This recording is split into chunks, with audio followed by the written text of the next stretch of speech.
There's some reasons why you shouldn't be scared of roller coasters and why they're completely safe and there's no need to be afraid of them. Alright, so reason number one, you're completely strapped in. All this new technology like the hydraulic restraints, hydraulic lap bars, even the other types of lap bars, vest restraints, all that stuff, it's gonna keep you in the ride.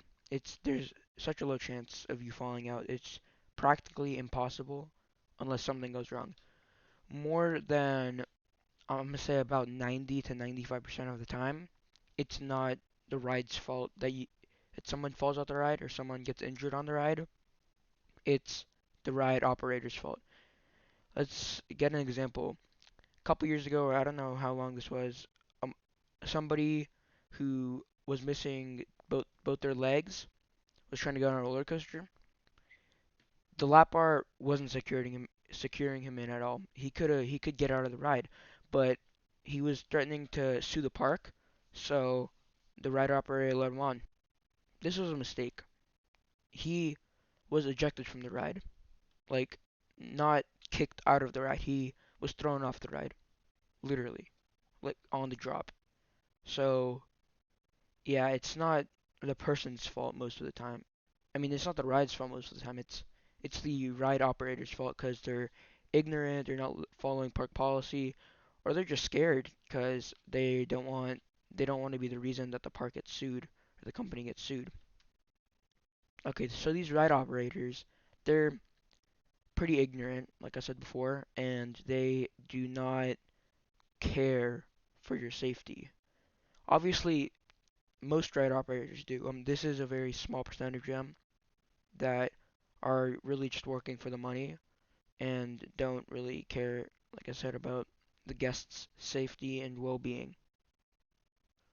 Reason number two, if you're scared of things like heights or big drops, it's really not that bad. If you just push through your fears, go on a roller coaster, you will like it. Unless, I don't know, there's something like wrong and you're scarred for life because of something, then I can understand that. But if you've just never been on a roller coaster or you're too scared to go on a roller coaster and you just don't go on one, there's not really a point. Because if you go on one, I can tell you you're gonna like it and you're gonna be really proud of yourself that you went on one, and you're gonna want to go on more. And if you're afraid to go on it while you're in the queue, in the line, right when you're about to go on, that happens to everyone. Happens to me, and I can call myself a coaster enthusiast and I like coasters. So it's not just you that's scared. Everyone's scared. Everyone has an adrenaline rush right before they go on the ride. It just we push through it and we enjoy that adrenaline rush as we are going up the chain lift, going through the launch, things like that. Last but not least, reason number three.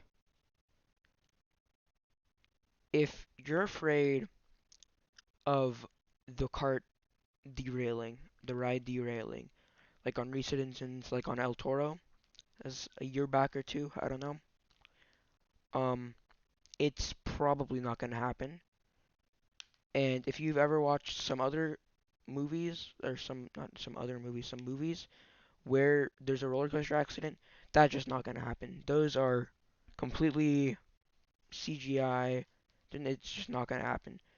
And it is practically impossible for it to happen.